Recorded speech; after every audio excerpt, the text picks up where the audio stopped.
Welcome back. Welcome back. This is your three-man booth. I'm Dan Salem with Bud and Phil. It's the first of two Super Bowl weeks. How are you guys? Good. Cold. It is cold. I know you were talking before, but it felt like minus 23 over here on the East Coast this weekend. Yeah. Oh, we're lucky the Super Bowl is almost always in a warm weather climate, barring that one time it went to the Meadowlands. But Don't be surprised if it comes back, relatively soon. It's going to happen. It was brutal. It was brutal here yesterday. It was like it was what felt like minus 23 at your house, Phil. Yeah, I have about 2 inches of ice still on my driveway, so jeez, it's fun. Thank God there was football yesterday. Jeez. Yeah. Sunday. Yeah, those were some incredible championship games. I was talking to Mandy. Like, I think I watch the games every year, but if they're not really competitive, like that's 8 hours of football on the middle of my Sunday. It's not like it's at night. You find your way somewhere else sometimes. Those games I couldn't turn off. I don't know. I love the 3 o'clock and 6 o'clock times for those two games because it's right in the middle of the afternoon. Obviously different for you on the West Coast, but it's almost perfect. It's not on until midnight. I love it. I love those two games. I love those two times of games. Mm-hmm. Yeah, well, I had noon and 3, so that was just as good. That's even better. Yeah. Yeah, that is true. Well, and I was still happy with 10 o'clock football, but that's we can get into a little bit more next week. But the Super Bowl starts at 3 o'clock in the afternoon for us here, which is like I couldn't even imagine a better time because you could start your party at 2:30 and everyone actually wants to party the whole time. Right. That is a good debate. What's a better time for Super Bowl? 3 in the afternoon or like for us it's 6. So you do what you got to do in the day. You get ready to go out. You're out at 6. Game's over at like 10 or 11, and then you go to bed. Yeah, so you don't have to actually if you actually have a Super Bowl party, you don't actually have to end the party after the Super Bowl. That's true. It depends on what team you're rooting for, though. You may just want to go. That's always a deciding factor because I have many Patriots fans in my life, and because they continue to reach the Super Bowl, the parties continued many times. Oh, Bud, how excited were you when Tom Brady was celebrating on the field on Sunday? I turned it off immediately. You didn't watch he was jumping around like a kid. I said to Lori, I can't watch this crap. I literally I turned it off. So people talk about deja vu, but this is like legitimate. We've seen this so many freaking times.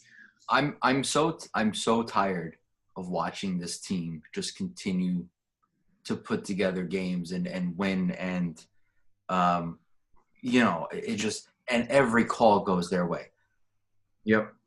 What is the definition of overturning a call in instant replay? It needs to be definitive evidence, right? So they called it that it hit his hands, and then miraculously they somehow found that it didn't touch his hands, right? Well, I actually think they got the call right, but there was not definitive evidence. I mean, I don't think it hit his hands, my personal opinion, but then you have to. But then the rule says that if it's not definitive, you have to keep what's on the field, right? And they called it. I kind of agree with Dan. When they showed those 3 different angles, it looked like they showed the one angle with his left hand not touching, the one angle with his right hand not touching it. It clearly didn't touch his bicep. I think in the end they ended up getting that call right, though. It just it touched his fingers. So I was going to go on the guy's body language. He actually looked like he was telling the truth. He didn't look like he was acting about it not touching him. It actually looked like it didn't touch him. Patriots are full of cheaters, Dan. They're used to it. So the saving grace for me is that while Mandy is not a huge sports fan, she loves to root for the Patriots and the Red Sox in the playoffs. So she was so excited for them to win. And so because I love her, it makes me excited when she's excited. And she does watch all the Jets games with me and root for the Jets. So it makes it a little easier for me because she's so excited. And when someone is that excited and cheering that your team's going to the Super Bowl, we wouldn't know that, Bud. Phil knows it a little bit. Yeah, I know a little bit. She knows it a lot. And so it's hard not to feed off of that positive energy. It's a constant. When will it end? It's not fun. It's not fun to watch the Super Bowl every year. with the same team. He's been in the league 18 years. He's been in the Super Bowl 9 times. Yeah. Let some other people have fun. Take a ball and go home, and let some. It's ridiculous. I agree that it's insane that they've made it 9 every other year on average. I mean, not on average. They didn't actually made every other year, but basically. But we talked last week, right? So his first one was against the Rams. Maybe this will be his last Super Bowl. It's kind of serendipity if this is his last Super Bowl. Now, he might keep playing, but maybe he will never get back again. We can hope. No, I don't see that happening. Nobody thought they would get this far this year.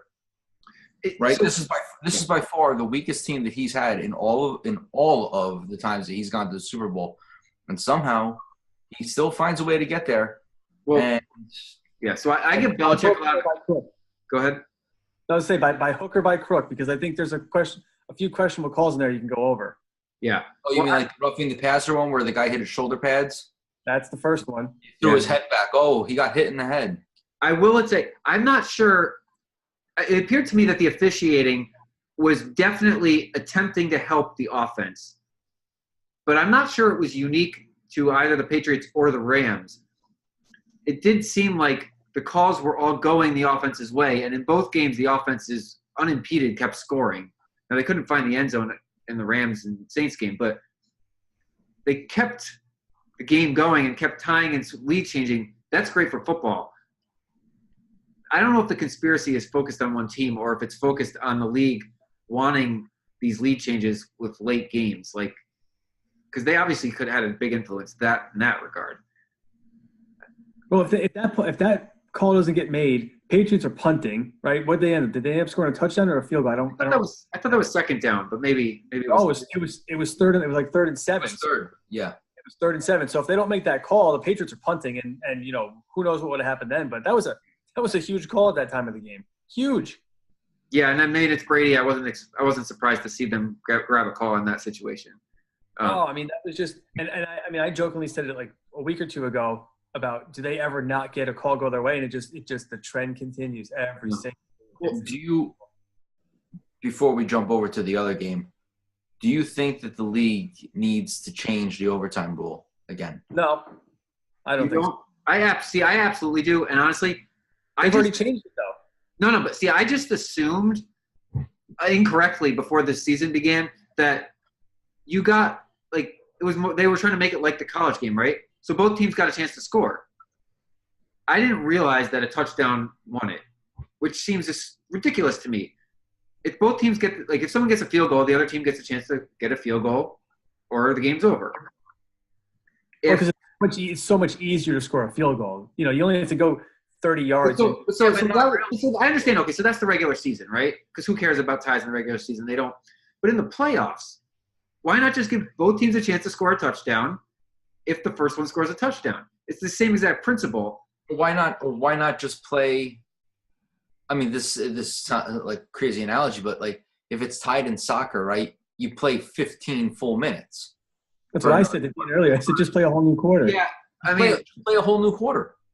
But I'm not opposed to that.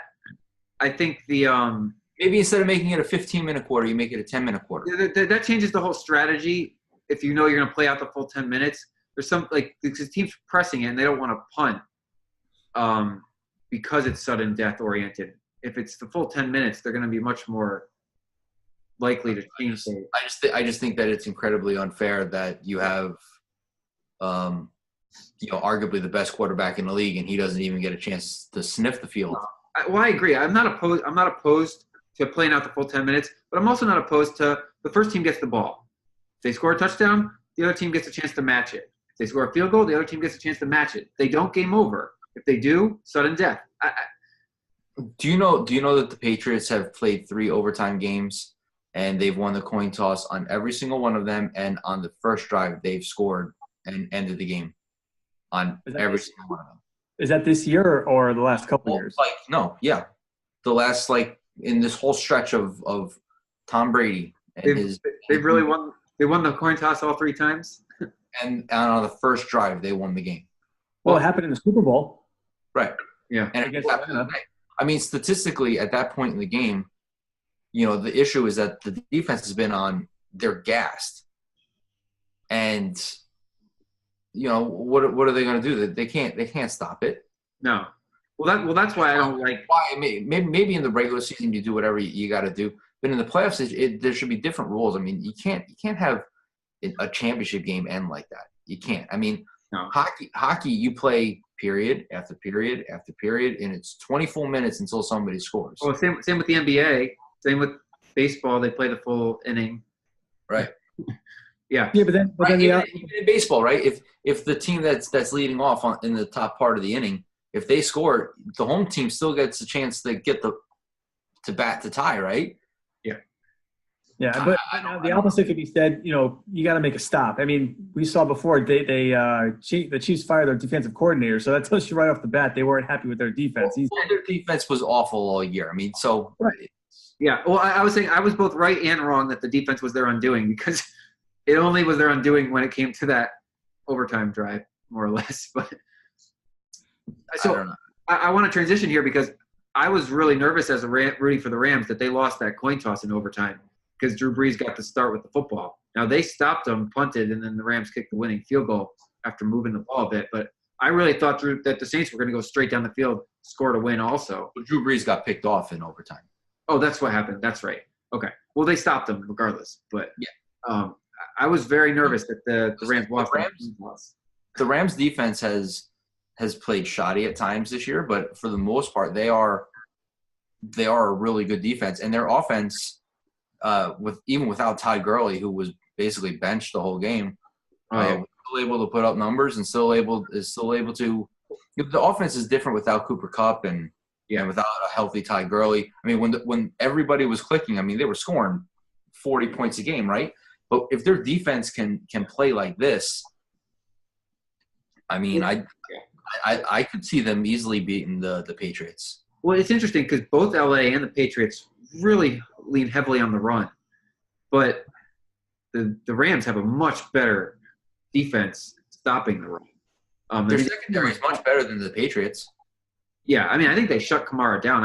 I can't even think of a single play where Kamara had over 100 all-purpose yards too, so they didn't really.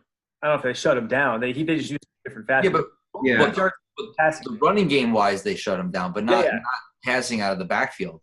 I mean, he's a dual threat, right out of the backfield. So, well, I said it last week that if the Patriots could control the clock with their run game, they would probably win, and that's basically what their strategy was for 3 quarters. And I think the Rams tried to do the exact same thing because they were trying to run the ball against the Saints and slow that game down too. It's hard to say whether it worked because they tied both after regulation. So, ultimately this game's going to come down to one play, right? Yeah. That's the unfortunate part was prior to that play, it was a hell of a football game. But for forever, it's only going to be remembered as one. People are harping on that one play. Now, granted, it was blatant. He pass interfered, right? The guy said that he was trying to. Obvious. Well, right. But my point is, we've all watched hundreds of football games. We've seen that happen hundreds of times. This is not like a new phenomena where they missed the pass interference call or they got it wrong one way or the other. Normally they call it when it didn't happen. But they shouldn't miss it. Granted, it went in the team I was rooting for's favor, so that skews my opinion slightly. I mean, as soon as that happened, I said, "Oh, the flag is going to come out with no problem." Even the defender, I forget his name, was looking around for the flag, like, "All right, it's going to come," because I think he admitted he purposely hit him before the ball got there because he was trying to stop a touchdown. So even he's like, "Yeah, I did it." Yeah. It's actually a smart play because if he's not there, it's a walk-in touchdown. If he fouls him, he keeps the ball on the field, and then maybe they can still hold him there. Yeah, hold him to a field goal or something. But the Saints' time management was bad. Their play calling down the stretch was bad. Was that the same drive where they had whatever time was left on the clock and they passed it? Yeah. Then passed again. You got to run the 3 times. I mean, it's simple. You got to at that point they're already in field goal range. I mean, you in your under 2 minutes, you got to let them that speaks to the Rams defense because they didn't want to run the ball because they didn't think they could get anything. And but so you didn't need to get anything. That pass before that put him in field goal range. You didn't need another yard. You could have knelt on it 3 times. Right, and they were listen. The other kicker kicked a 57-yard field goal, and that field goal would have been good from 70. Yeah. He hit the middle of the net. So many people missed that. None of them missed a single one. It was impressive. No, the kicking game in the NFL now is entirely different than what it was 5-10 years ago.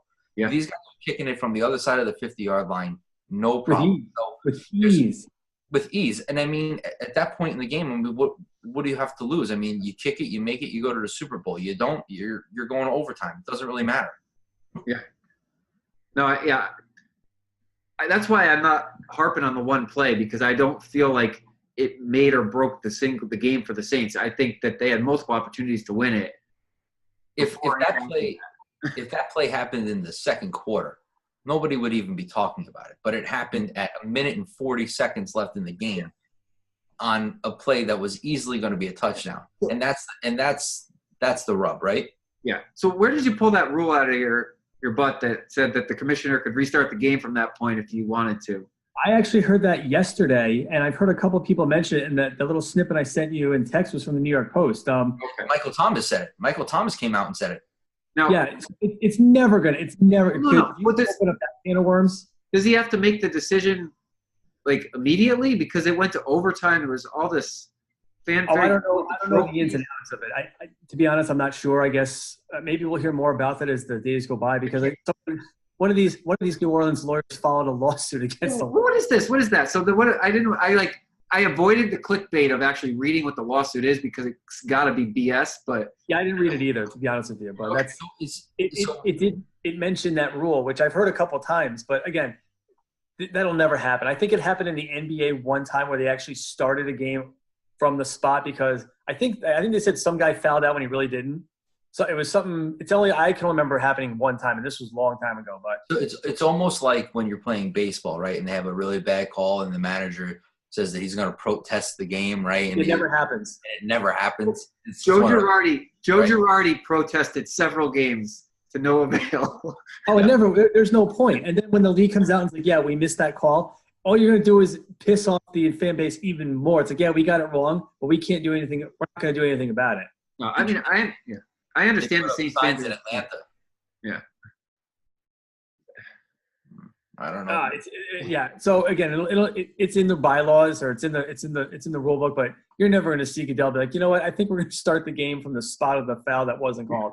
You open up that can of worms, and we'll never go back. So do you think next year is Drew Brees' last year? I thought this year is his last year on the contract. Yeah, so, no, I do. If they had made the Super Bowl, I think he may have retired either way. I don't know. It's hard to retire a loser, but they got to stop with that Taysom Hill. They got to stop with the gimmicks. What was that? That was weird. And when he's in the game, he's not making smart plays. I mean, again, it's this whole Sean Payton thing. Like, what are you doing? I mean, he's arguably the greatest quarterback to ever play. You know, at least in a top 5. One of them, yeah. One of them, right? And at least statistically he is. And you're taking him out of his own position and you're lining him up outside for this whatever. I mean, this is not the Miami Dolphins, dude. This, you know, you're 2 quarters into going to the Super Bowl. Like this, it's stupid. No, I agree. I mean, I'm like Bridgewater probably would have ran that play better. I don't know if anybody should be running the field. Yeah, but when Taysom Hill comes in, you know what's going to happen. It's going to be a keeper or it's going to be a handoff. I don't remember how many times he actually even threw the ball, to be honest with you. So that reminds me how Tony Romo basically called every single play that happened before it happened, and the Chiefs missed every single one of them. Well, if I'm the Rams, I watched that tape and I just – So Tony, literally, he was calling every play. Like how they were lined up, they knew exactly what he was going to do. So this is how I think I could sum up New England's offense in a quick thing. They went Sony Michel, other guy, Sony Michel, other guy from the running standpoint, and they either threw it to Edelman or Gronk. Any other look was just a bailout.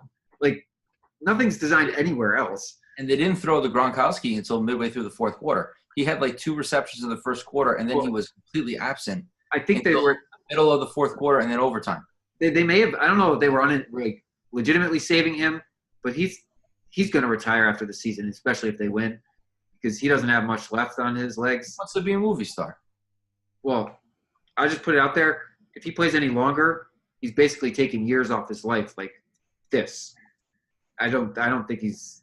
He could barely run. I've said this to you guys all the time. He shouldn't have. He probably should have already retired 2 years ago. But so back to Drew Brees. I do think that this will be his final season coming up. So there was a lot of debate whether New Orleans was going to be good this year after last season, and I kind of thought that they would be able to run it back and the defense would hold up enough. But we're going to have to ask the same questions going forward about this team. Well, last year they lost on that crazy Stephon Diggs play, right? With time left. And then this year they got that call that was pass interference, and then they lost in overtime. So I think that they're just getting slightly unlucky. So they're hoping just a little bit. Yeah, just a little bit, right? A little unlucky, yeah. Yeah. You can't make that up. That's going to happen 2 years in a row. Oh, poor guy. And so I last year wasn't the Saints defense like one of the worst in the league, and everyone was. I remember last year in fantasy, everyone player starters against New Orleans. Now that obviously turned around a ton this year. Kamara's going to be the lead back next year because I don't think Mark Ingram's the back this year. Yeah. Ingram's the guy, but I put someone else behind him. But their defense got a lot of turnovers last year, and I had them for most of the year in fantasy this year because they got a ton of turnovers and a ton of sacks. It was really impressive. But they I don't think they sacked Goff maybe once. No, they didn't do much. No, I mean they couldn't put it together in the play against the Rams, but the Patriots' offensive line is going to have trouble with the Rams front four. I think so. And they're supposed to be good against the run. So if you stop Michelle, you're taking out a huge chunk of their offense. Like Dan said, it's Michelle, other guy, Michelle. That's their whole thing. And then you got Talib and Peters in the back. I mean, they're pretty good too. Well, that guy Wilton looks good. I mean, I wasn't that familiar with him, but he's been having a good playoffs. Mm-hmm.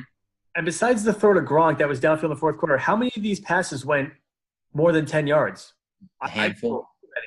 Yeah, it was just 5-yard pass to Edelman, 5-yard James White on the screen. It's like all their offenses in with a 10-yard span. You want to know how the Patriots always manage to win from mid-December through the postseason? They only run high percentage plays, like those short passes. They rarely throw the deep ball. It's all high percentage passes, and Brady throws the right end. He can fit it into those little windows. They lower their risk to almost zero on offense, and they are almost unstoppable. I hate them. Well, the good thing I was gonna say, Ndamukong Suh has got this reclamation story going with the Rams, but he knows them well as a former Dolphin. I'm going to be excited to see if he can get to Tom Brady. Oh, God, I hope so. And as we all know, that's how you beat the Patriots is you hit Tom Brady in the mouth. And they've said it so many times. Tom Brady does not like pressure up the middle. That's how the Giants beat him twice. You have to pressure Brady and disrupt all his timing. You'll disrupt all the routes, everything. You know what's interesting, though? He had 2 interceptions against the Chiefs. He's been throwing the picks, and they have not been their undoing like they used to be. Well, one of them got deflected. I don't know if you want – I mean, I guess you can credit him, but that one was just unlucky, and the Chiefs guy just happened to be right there. How about the one that Todd Gurley had right through his hands? It literally slipped right through his hands behind him, and the Saints guy's like, "Oh, thank you very much." That was the worst. If that guy didn't line up off sides, I mean, he got picked up. Oh, my God. That would have ended the game. That's the play from the Chiefs game we forgot to talk about. Oh, yeah. It's incredible that well, the funny thing is nobody told him that he was offsides. Everybody's looking at him. Nobody said, hey, back up a foot. Yeah. He didn't jump. Mandy was watching with me, and she's like yelling, being like, what is he, an idiot? Like, how could he possibly line up offsides in the biggest play of his career? Oh. And, of course, it was another third down play, too. Yep. Yeah. And, of course, it resulted in an interception, too. It's just incredible. That would have been the end of the game. Yep. That's so like I said, the Patriots shouldn't even be there, and the Rams technically shouldn't even be there. We should have Chiefs and Saints is what we really should have. If everything played out the way it's supposed to. Weren't we saying the same thing last season about the Eagles and Patriots? I feel like it was a similar story. Well, the Eagles beat the crap out of the Minnesota Vikings. The Vikings had such a hangover from Stephon Diggs' play that they were no chance in Philly. Okay. Well, we had it was a competitive Super Bowl the last 2 seasons with the Patriots. I have a feeling it should be competitive again because they're just not a super dominant team like they used to be. And it's going to be high scoring again, I think. I think there's not going to be a shutdown. I mean, we're not going to see 55-10 like we saw with the Broncos and Broncos and Seahawks a few years ago. Yeah, right. We're going to see high score. We're going to see like we saw last year. And last year was a very, very entertaining game, back and forth and all that scoring. So that's what I think the total is 56 or 57 for the Super Bowl right now. It's early, though. You still got a full week and a half. Yeah, but usually those lines aren't going to move too much. So it's what's the line, 2.5? Right now, yeah, it's 2.5. 2.5 Patriots. Well, I took the at this point. How do you bet against? I mean, we said if you want to lose money, bet against the Patriots. I mean, how do you? Yeah, the lines. Rams to win, obviously.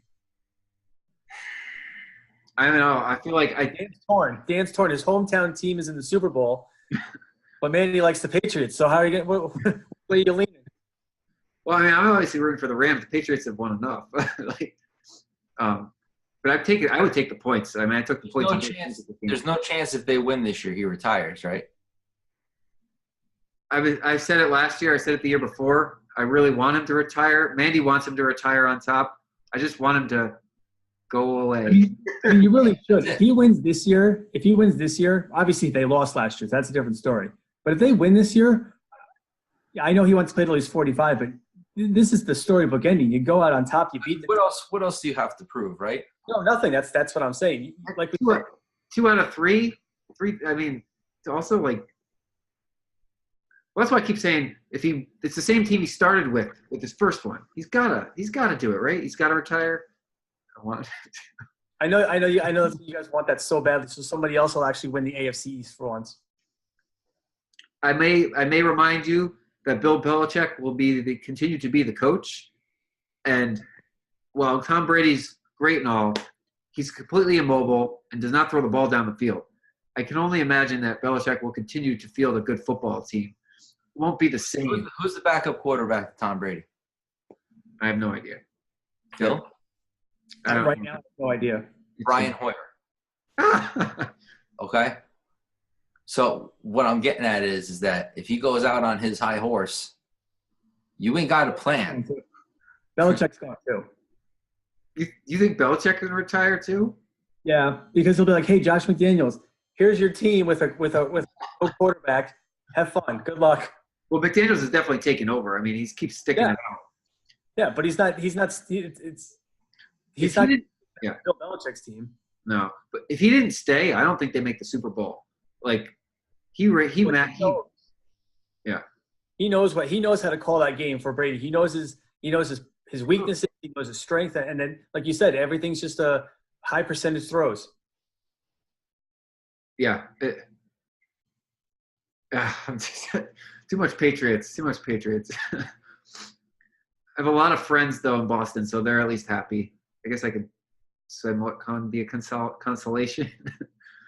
It's funny. So anyone that was born, all these little kids now that are all Patriots fans, they know nothing else but the Patriots being a good team. They don't know all the teams before the 2000s when they were god-awful. I mean, they just assume that the Patriots are the best team ever.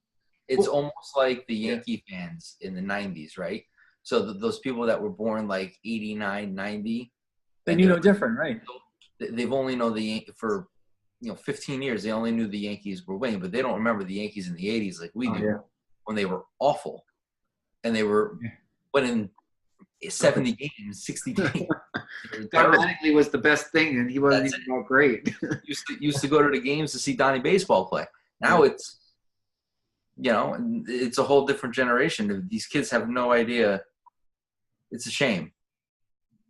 Well, they'll learn soon enough. They're gonna ideally grow older, so it's gonna happen. It's gonna happen soon. But he's 41. If he plays another 4 years at this pace and continues, I can't.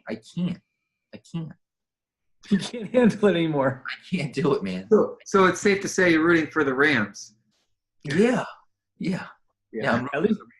At At least your dad got to see a Super Bowl. You're still over. Yeah, right. Oh, is he celebrating the anniversary? What is this BS of like? It's only the Jets Super Bowl III victory that they keep bringing up as an anniversary celebration. I don't see that for any other team. Give me a break. It's like the Rangers. The Rangers are celebrating their 1994 Stanley Cup right now. Like, dude, why? You're kidding me, right? It's the 25th anniversary. 25. Oh, that's 20. Yeah, that's 25 years. That's the. How about put a winning product on the ice and then just try to go win another one instead of celebrating everything in the past? It makes you feel bad about how awful you are now. Right? Terrible. Terrible. Hey, the Knicks still celebrate their 1973 championship. I've never seen one. Are you watching the game right now, Phil? No, they actually had a wonderful showing against Oklahoma City yesterday on Martin Luther King Day. Game was over in the first quarter. Last time I looked, they were down by like 20-something points yesterday. It didn't get any better. I gotta. So maybe we'll talk about this a little bit after the NFL season's over. But the NBA tanking, like, it actually works, except for the Knicks seem to do it every year and it's not working. So I want to. So that's because the NBA has the lottery system. I mean, it's not like football. If you tank, you get the number one pick. They have a great player and they still can't field a good, halfway decent football. Porzingis isn't even playing right now. Right. Yeah, that's true. Listen, next year when Porzingis is healthy and they get Kevin Durant and they get Kyrie Irving and they draft Zion Williamson, it's coming back. Oh my Lord. We'll have a brand new starting five soon. Oh my Lord. It's gonna happen eventually. Someone's gonna go to New York just because. Kevin Durant's coming. He's coming. He wants his own team, and what better place to come and win in New York? He's definitely gonna leave the Warriors. I know that for sure. Out. And now that LeBron's out of the East, I don't see why he wouldn't jump to the East. But the Bulls are in the running. They already grabbed Carmelo, which is their buddies, right? Carmelo's going to be waived. He's not going to play a single. Wasn't he already waived? It was like when he signed that deal with Atlanta. He was on the team for I thought it was a courtesy ad, but all right. Yeah, I saw a funny meme or meme, whatever you want to call it. It was Carmelo Anthony authentic jersey. It was his Bucks one and now his Bulls one. Two jerseys he's actually never going to put on his back. Poor guy. He's going to end up going to LA, I think. I think he's going to team up with LeBron. Why is anybody going to let him play? He sucked for the Rockets. Yeah, but he's going to be waived, so he's going to be a free agent. Oh, so they'll just grab him for a bench player on the for the playoffs. Yeah. Yep. Anybody will be able to pick him up. He doesn't want to come off the bench anyway. Yeah, well, I think their handwriting's on the wall. If he could suck it up, he'd be a great sixth man. Like, but he won't. His ego is too big. I know.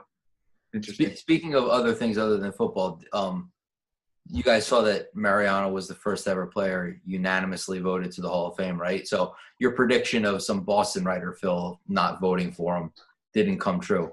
No, one of the guys in Boston explicitly said, I am not voting, but so I don't want to ruin it for Mariano, so I'm just going to not vote. Like, I think he didn't want to vote for him, but he left it away. The intention was there. The intention was there. He would get roasted if that ever happened. The one guy who decided to do that and throw a sack, he'd be blackballed from the entire voting process. So there was 425 ballots, and he was on all 425 ballots. Yep. Makes sense, right? Yeah, one person only voted for him and nobody else. Good. Yeah. I'm happy how that turned out. I would have been sad if someone screwed it. Well, next year Jeter? Oh, that's going to be quite the debate if it's next year for him. Because I always feel like he's better than he actually is. His numbers don't hold up. No, but he'll get in. But obviously, he's going to be remembered for his playoffs more than his regular season. Obviously, and yeah. I mean, you can say it's true for Mariano, but he did it for so long, for so many years. So only true Yankee to have 3,000 hits. Gehrig doesn't have it. Ruth doesn't have it. Mantle, DiMaggio. Well, he'll be in, but he's not going to be unanimous. And I don't know if it'll be a first ballot either. It'll be Griffey-like. I mean, Griffey only had three no votes. Yeah. It'll be 98, 99%. Yeah, probably.